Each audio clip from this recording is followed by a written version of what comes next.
Hello and welcome to Indus Special. I'm Meshal Malik. Mass media is a powerful tool, arguably the most powerful tool of the 21st century. Through this medium, perceptions are made, broken, and molded. But what is ethical role that journalists must play while informing the audience? What are the parameters of reporting?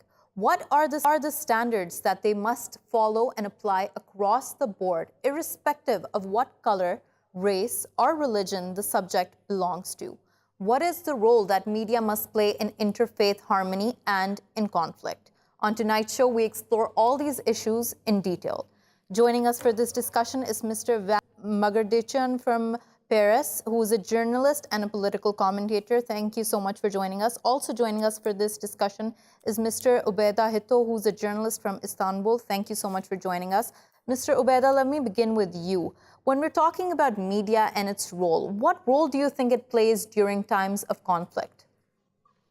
Media and journalists in general, let's start with journalism. They're supposed to tell people what they can't see, what they can't hear, what they can't know from what's going on in a conflict zone. So journalists are a source of information for people to understand better what's really happening on the ground. And in that way, it's very critical that a journalist delivers that information in a clear, unbiased way. This becomes more complicated when journalists start to take a position, they start to take an angle on a particular situation, on a particular conflict, and they start to lose their kind of unbiased approach to covering the story or delivering that information. They might choose, to deliver specific information or choose to exclude specific information. Yeah. Mr. Obaida, so let me ask you this. Don't you think that no perspective is ever truly objective? So how do you think journalists should abide by this standard? Look, there's a real argument here that you're trying to make, and I'm not going to try and dispel that. What I'm going to try and say here is that when myself, I can speak about my own experiences. When I go to a conflict zone and I see something happening in front of me, I have a responsibility to tell you exactly what's going on, to tell you what I see in front of me, what I hear people telling me about what's happening, what I can hear with my own ears, what I can see with my own eyes, what I can discern with my own five senses. It's not in my purview to make things up or to interpret things in such a way that you might understand them in a wrong way. Now, there are things like, for example, in Syria is a great example. There are things that are happening that people can't confirm 100%. One example of this is like for the airstrikes that happen or attacks that happen from the air. Nobody can really confirm 100% who is conducting that airstrike, who is launching that rocket from an airplane, from a helicopter, and what the source is of that attack. All we know is that a rocket or something happened, it exploded on the other end, and people got injured or killed, in some cases. So, and this Mr. is where Obaida, it becomes tricky. I take your point there that when you're covering conflict zones, there are many variables that you have to factor in during the reporting. But something that you mentioned here, and I'm going to take this question to Mr. Van, is the responsibility that is incumbent upon journalists while they're reporting to report what they see and what they hear. Mr. Van, do you think in any way journalists are compromising on this responsibility? Well, I don't think, Michelle, thanks a lot for having me. I don't think the journalists are compromising. I think the way journalists are working in today's world is changing. The way journalists are reporting is changing. In today's world, we have more and more journalists behind screens, behind their computers, behind their desks, than journalists on the ground. We have more and more journalists following news, following events through the social media platforms, through emails, through Twitter, through Facebook, through LinkedIn. And what is exactly the problem with that? There's no problem. In the past, people when I first started to be a reporter, all I used to do was spend at least 4 or 5 hours a day, at least, on the telephone, and then at least 2 hours a day on the ground. But there was some kind of a more of a physical, real human connection to it than today's world. Today's world obliges us to be faster. the pace of journalism, the pace that it's asking us to give information faster, who gets the information faster on social media. I mean, I mean, to this point, it's been like almost 10 years. I'm a journalist today. Then I still can't get the idea of how can someone follow up events in a human connection on the ground and at the same time disregard everything else and send out a tweet in a correct manner, not fall a victim to doing a mistake or anything. So there's this space that. So, Mr. Van, let me ask you this: we are seeing that journalists are subscribing and following social much more, but do you think traditional forms of media play any superior role compared to social media at this point in time? Of course they do. Of course they do. Whenever I talk to somebody who has just started in journalism, who wants to work and report and become a reporter, I would say, take a few hours away from your mobile phone. Take a few hours away from social media, and try to go to a traditional newspaper and read an article, regardless of whether you agree with the article or not. When a reporter, any person, when they read an article, it's a totally different dimension. And Mr. Van, that is an important point you make there, that it serves as a completely different dimension. But something I want to ask you specifically is in regards to the Yellow Vest protests. Can you tell us what the grievances of the Yellow Vest protesters are in terms of media coverage? We are seeing, of course, an unjustified attack, but many attacks on journalists ever since the protests began, and they feel, the Yellow Vest protesters, that they are not being covered fairly. Everyone is rushing into conclusions. Everyone needs to take a step back and relax for a moment and think straight, because what's going on is we're rushing and publishing information without verifying. Basically, we're publishing disinformation on the ground. Whenever I go on the ground to see what's going on with the protesters, what's going on with the protest in general, every time in different scales, there is violence between the police and the protesters. People disagree who's starting this violence. People cannot agree on that. Until this moment, we still cannot agree who actually started the fires that struck Paris, the Champs-Élysées Avenue on Saturday, that burned a number of coffee shops and restaurants and stores. So there is disagreement, but it's something regular to disagree. But when journalists, instead of doing a real on the ground reporting, instead of that, they go and amplify reports that are circulated online.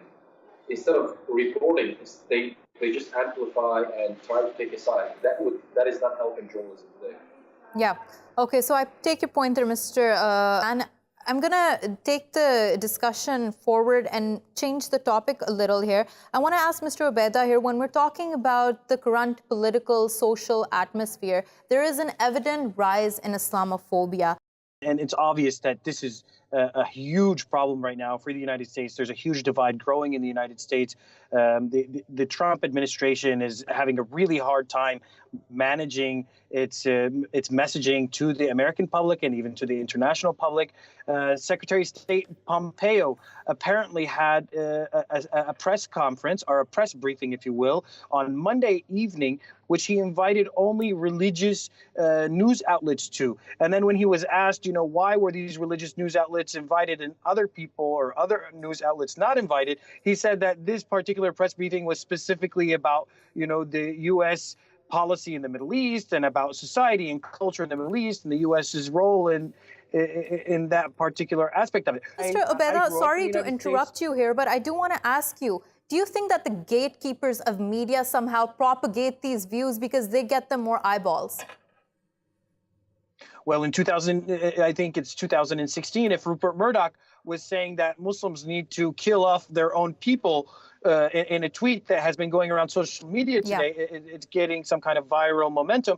Rupert Murdoch apparently said that Muslims should take care of their own problem before they can be accepted as, acceptable members of society. And he is one of the largest stakeholders of the mass media corporations in the world today. Then there is a very deeply rooted problem in the media industry. And I don't want to cut short or sell short the media industry. I work with a lot of top-of-the-line journalists here in Istanbul, people from all over the world that have worked in many newsrooms all over the world. The issue here is with something, I think you could call journalistic ethics. If people are committed to this kind of set of journalistic ethics, they want to tell the truth. They want to tell people the real story. What do they see? What do they hear? And let the viewer, let the consumer of this information decide what position they want to take. If journalists would stick to that approach, and there's an editorial policy that ensures that everyone is following this kind of approach, I think things would be much better. But when you have anchors who are given a platform like Fox News to spew this kind of bigotry, that's when things get out of hand and people are misinformed. So, Mr. Obaida, you made a very interesting point there where you're saying when anchors are given that platform, and this is a question I want to take to Mr. Van here, when anchors are given a platform, or not even anchors, but individuals in general, to show that a channel or media organization does not follow a certain bias, they will give perhaps for a right-wing extremist, they will in turn give the platform to a left-wing extremist. Do you think every person deserves a platform, even if that means they're inciting violence? No, of course. To begin with, what happened on Fox News is pretty much exactly what journalism should stay away from. Why journalism is being heard is because of exactly what happened on Fox News, what we saw on Fox News. But luckily, Fox News took the proper measures and sanctioned the presenter, or the host in this case, who's pretty much, as you said, I totally agree with you. She thrives on this messaging. But look what's going on today. Sadly, 10, 15 years ago, what we used to decide Fox News and isolate Fox News and say it's a terrible way of journalism, it's a terrible work, etc., etc. What we're seeing today is a lot of other television networks are copying the manners, the methods being used on Fox News by some presenters on Fox News. I have to defer that I don't totally agree that Fox News is entirely that way. There are some programs that are moderated in a quite good manner. Some programs are very informative, and then you have programs that are quite literally hurting journalism today. But that doesn't mean we shouldn't allow freedom of speech. That doesn't mean we should sanction and go after opinions or views that we don't agree with. Once we start down on the path, there is no end to that. We are going backwards on that. If we're going to start sanctioning people just because of their views and not giving them airtime because we disagree with them, then we're not contributing to the public debate. We're not giving anything to the world, to the people to understand, to have a sense of diverse understanding of an issue. Yeah. And I take your point there. Mr. Obaida, I want to ask you, do you think with all this happening and that we are clearly seeing that certain stereotypes are being propagated, do you think that the wider international audience is losing their trust in mass media? I don't think that the international audience is losing its trust in mass media. I think it's looking for alternatives. It's verifying and double verifying and triple verifying information that they're receiving. Now there are multiple sources of information. But doesn't that reflect a trust deficit if they have to verify constantly the information from the source that they're receiving?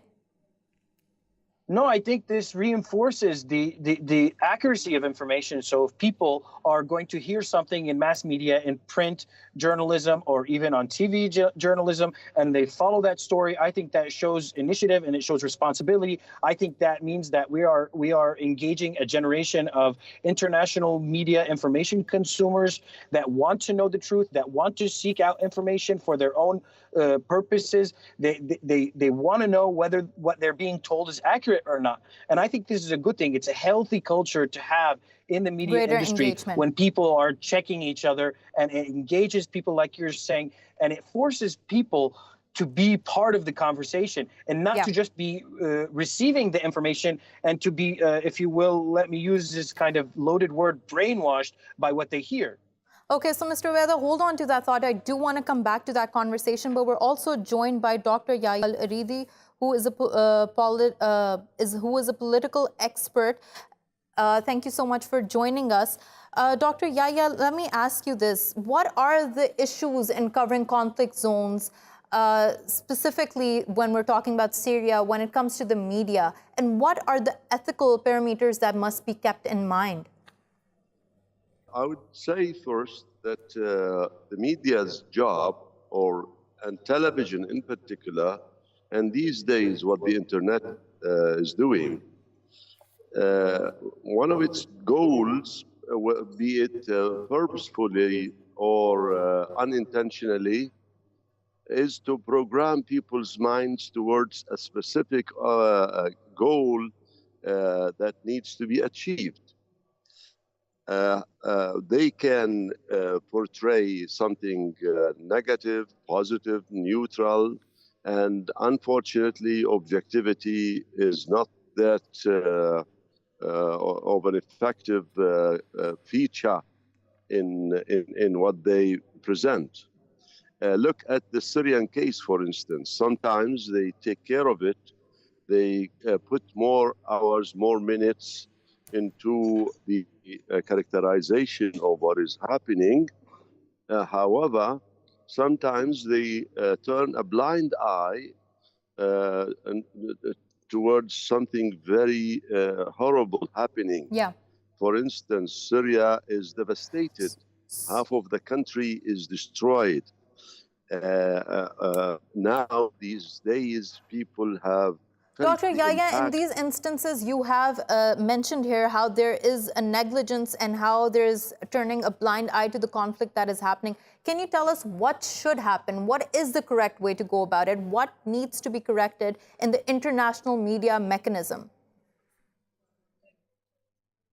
Well, I believe if the media is to serve human beings, those 7 billion people around the world, they should present facts about what is happening and turn these facts into morals and lessons so that they would not be repeated. Now, a country of 23 million people shouldn't have 500,000 people in jail and some of them dying under torture. The media should press into penetrating those graves and tell the world about them. Yeah. They should dwell on portraying the devastation happening in terms of destroying half of the country, the displacement of half of the population.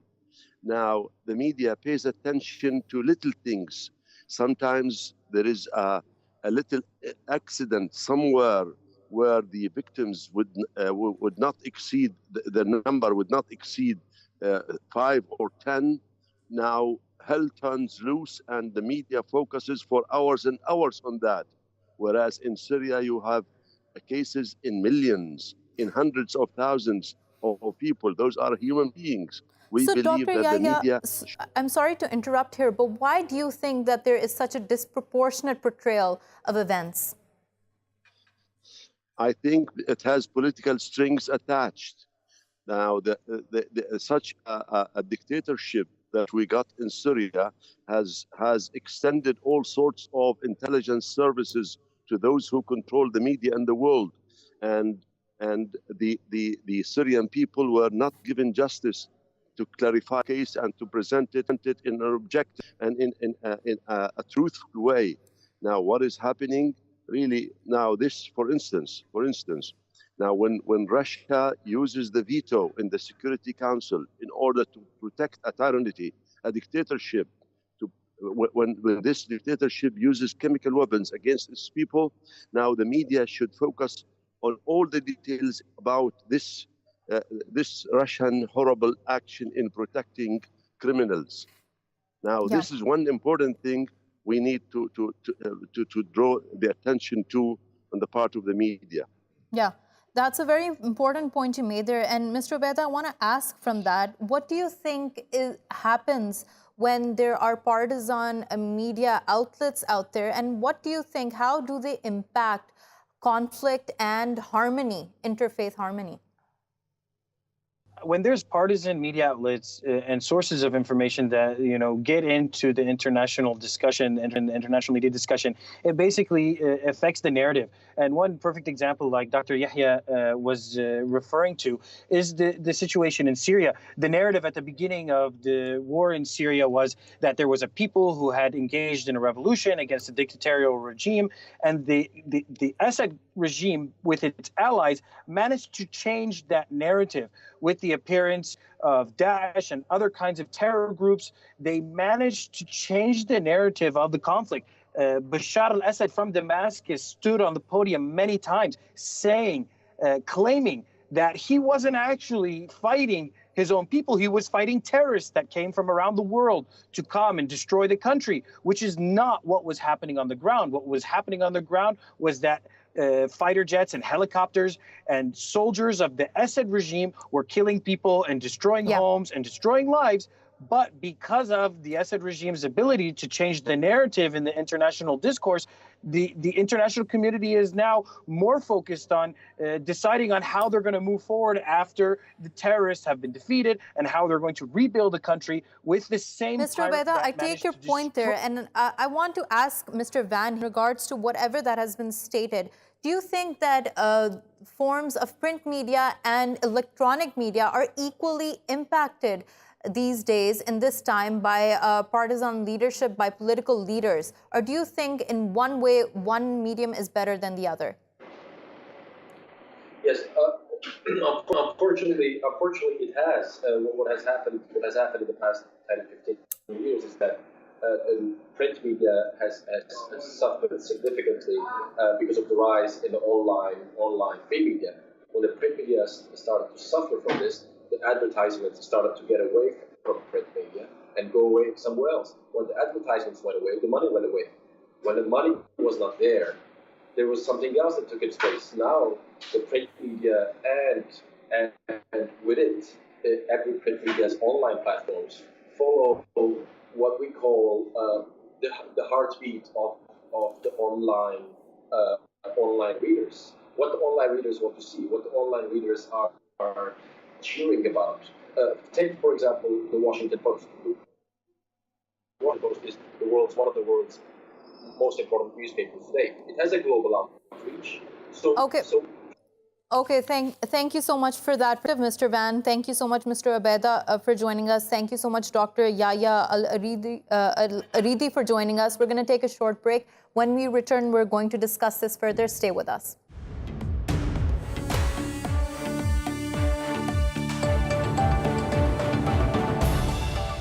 Welcome back to Indus Special. While we carry our discussion forward regarding the role of media in conflict and in harmony. Now we're joined by Ms. Anuradha Bhasin, who's the editor of Kashmir Times, joining us from Jammu. We're also joined by Mr. Asaad Hanna, who is a media expert, joining us from Istanbul. Mr. Asaad, I'd like to begin with you. We've been talking earlier about how there are so many platforms of media now existing. Do you think media plurality is good for social cohesion? Do you think it's good for harmony? Or do you think it can be even more destructive? Actually, it's playing in the two tracks. Like, it's good because with the social media, we are going out of the normal taboos of the journalism and of the TVs and the radios, which was existed many years ago and is still like controlling by rules. But with the social media, you are taking someone, usually the people who are seeing what's going on by their eyes. So you are taking the news from the people who are on the ground. You are taking some activists and some media sources from the normal people who can be like without any agendas, without any agendas controlling their work or their news, which is going to the social media. But at the same time, also the social media right now with propaganda campaigns, which was very active during the last years. It's sometimes faking a lot of news, preparing a lot of propaganda. So, Mr. Asaad, hold on to that thought. You mentioned here how there have been several propagandas being spewed all over social media. But something that I want to ask Ms. Anuradha here is that social media is one thing, but we're also seeing propaganda being spewed all over mainstream media, especially after the Pulwama attack. What can you tell us about that? Well, I think you're very right. It's happened more after the Pulwama attack, but the propaganda by the media started much before, especially in the context of Kashmir, I would say, started much before the Pulwama attack, and particularly the Indian electronic media. And continuously on prime time, every evening, certain time is dedicated to demonizing and vilifying Kashmiris in the discussion programs, through the news and views programs, through fake news, which is now no longer circulated by social media, but also by professional media. And I feel this to a greater extent because Kashmir is something it has become a bone of contention between India and Pakistan for many years, and this puts a compulsion on Pakistan media to compete sometimes in coin. Yeah. Ms. Anuradha, you mentioned here how fake news even slips into mainstream media. I wonder here, what is the editorial policy doing then? Because the difference between mainstream media and social media should be that mainstream media has editorial policies to filter out all this fake news. Yes, definitely. Unfortunately, it's the money that is controlling the media industry, particularly the electronic media, where the entire focus is on revenue generation without actually investing. I mean, once you've collected enough revenue, so what are you doing to contribute to journalism? We don't find anything of that nature happening, at least in most of the television channel programs. There's very little research. There is very investigation of news. It's all based on views and newsroom, news studio dramas that end up being noise shows on a daily basis. And I think that is extremely worrying. Yeah. On the other hand, there is a bit of print media which is playing a responsible role, and particularly now the digital media. There are some very good magazines, web magazines and web portals and web newspapers that have come up, which we can credit for very good, healthy, investigative journalism. And Ms. Anuradha, I take your point there, how that is helping investigative journalism and is portraying a good side of journalism. But I'd like to ask you in regards to the specific situation in Kashmir right now, following the wave of violence against Kashmiris, against so many killings. How do you think it is being covered in the media now? And what do you think needs to change?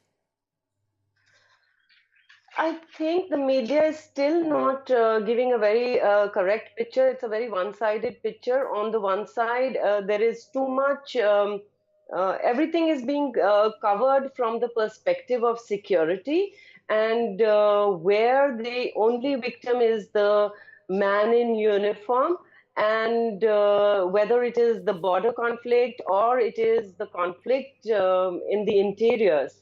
And other than that, it's only about the security issue, the law and order problem.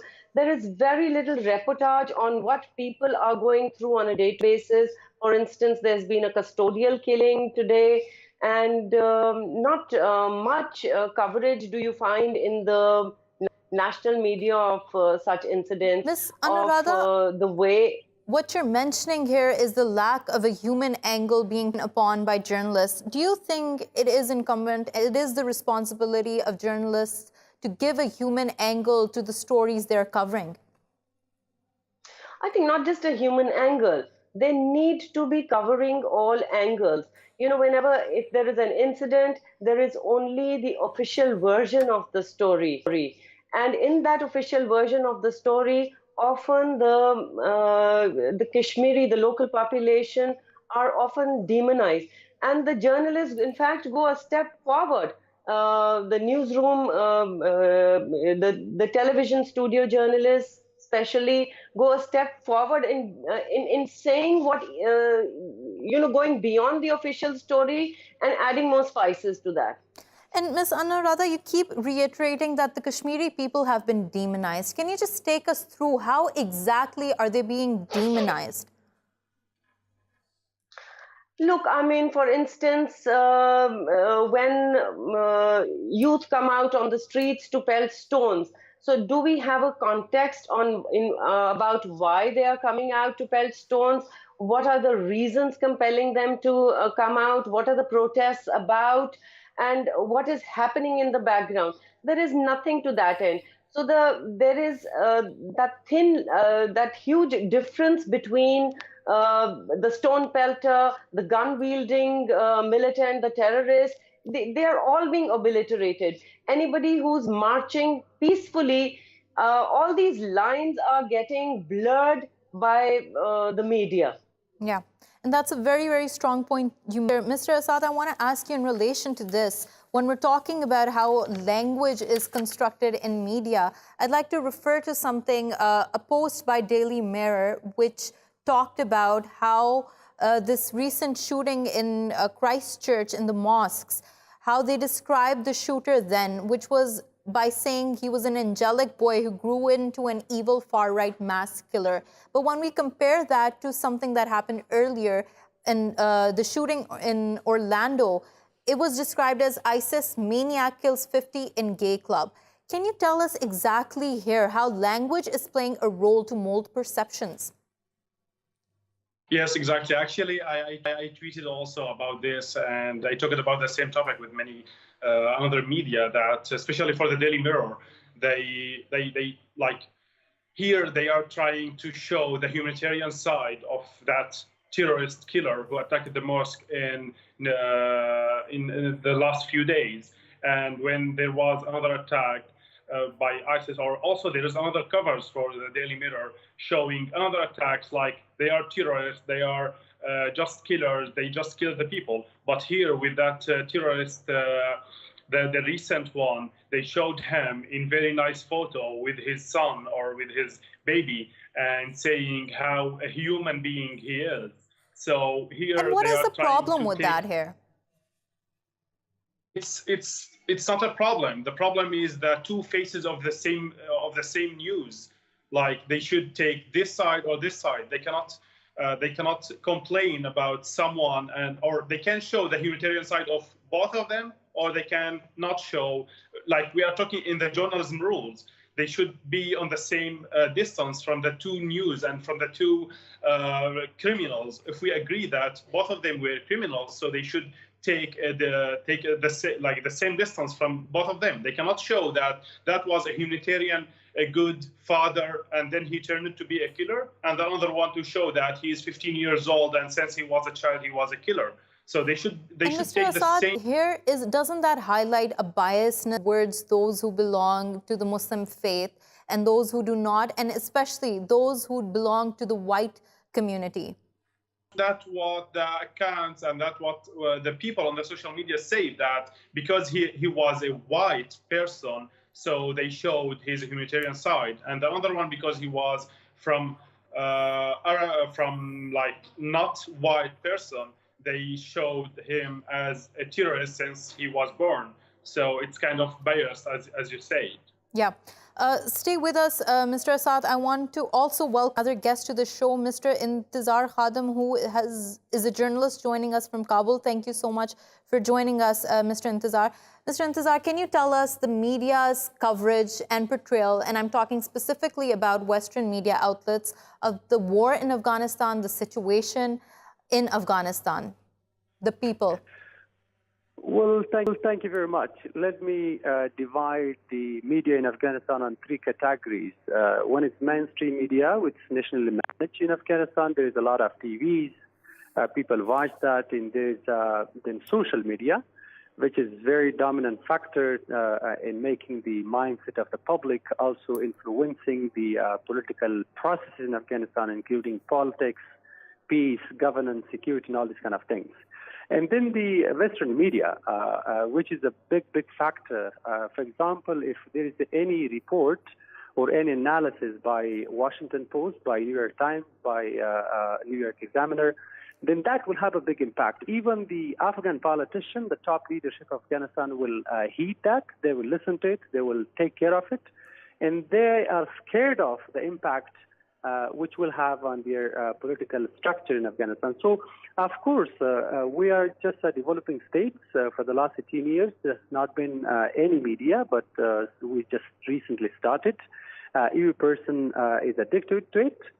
Old generation in Afghanistan, and whether they are political figures or maybe they are tribal elders, they regularly watch TVs in their reading papers. But the young generation who are just crazily addicted to social media, the Twitter use and the Facebook use are the big two side of social media, and that really connect some social political issues to the political leadership in their decisions. So, of course, yes, we're here in Afghanistan and we're just experiencing this new phenomena. Yeah.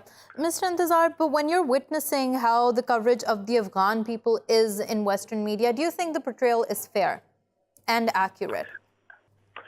Well, I do not know. Sometimes some Western media are fabricating stories. They're just making up stories in Afghanistan for their political interest.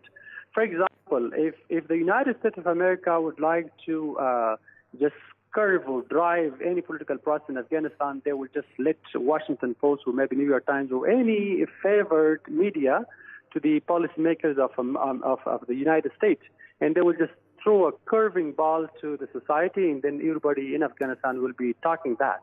I'm not sure if all the time the Western media will have a fair coverage. I'm not sure they're accountable and transparent in covering many stories in Afghanistan.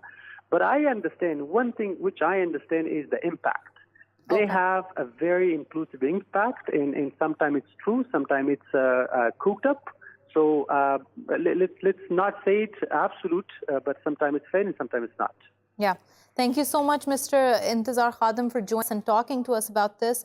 Ms. Anuradha, while we talk to Mr. Intzar about the situation in Afghanistan here, I wonder, how does media impact policy making there in Kashmir? How does it impact policy making in India, if at all? I think media does play a role in impacting policy in India. In fact, media has become a potential tool in the hands of those who are ruling, especially, and it's become extremely pliable in recent years. And the same goes for, because there is a certain interest that New Delhi has in Kashmir, and it uses media to, in a great way, to fulfill that certain interest.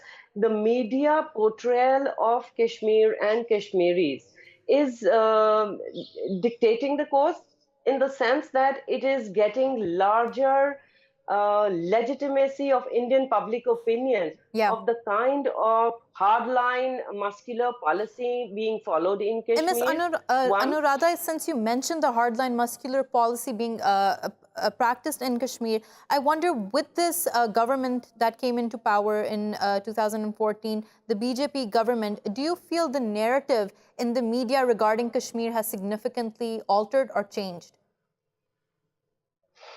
It has become more and more hardcore. It had started, this kind of a media discourse had started in around 2008, when the news channels started coming up in a big way, and they were looking at their TRP ratings, and the more noisy that they were, they claimed to have bigger TRP ratings and so on.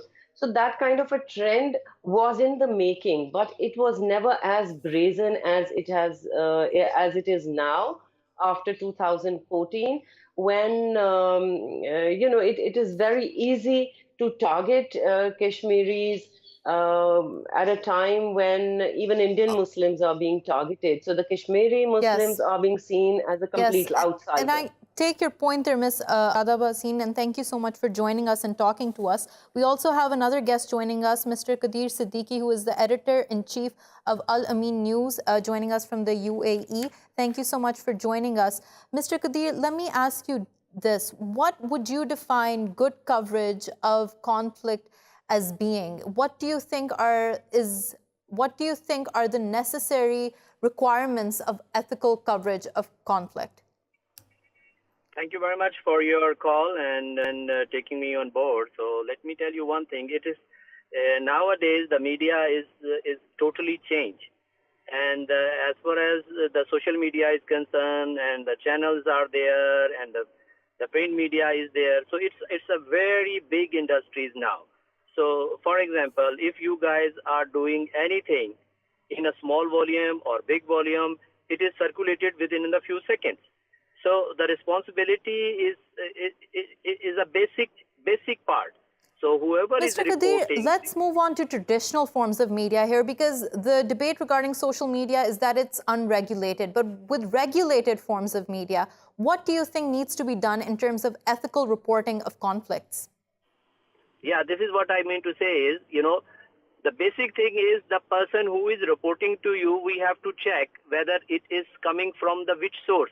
And either we are going to just create a panic, or either we are going to serve the society. So these 2 points are very important. So once some news is generated or something happen any corner of the world and it is coming to us, and we have to make certain stopovers to stop circulated wrong information or mis-speculations. So as you said, that in this media, we have to make a proper channel. Mr. Qadeer, you make a very important point there, that there must be a complete halt of fake news spreading, of disinformation spreading, because that has caused many propagandas in the past and will continue to do so in the future if we don't take a hold on it. Thank you so much, Mr. Qadeer Siddiqui, for joining us, Mr. Asaad Hanna for joining us, Ms. Anuradha Bhasin for joining us. Thanks for watching Indus Special. We will see you again tomorrow. Goodbye and take care.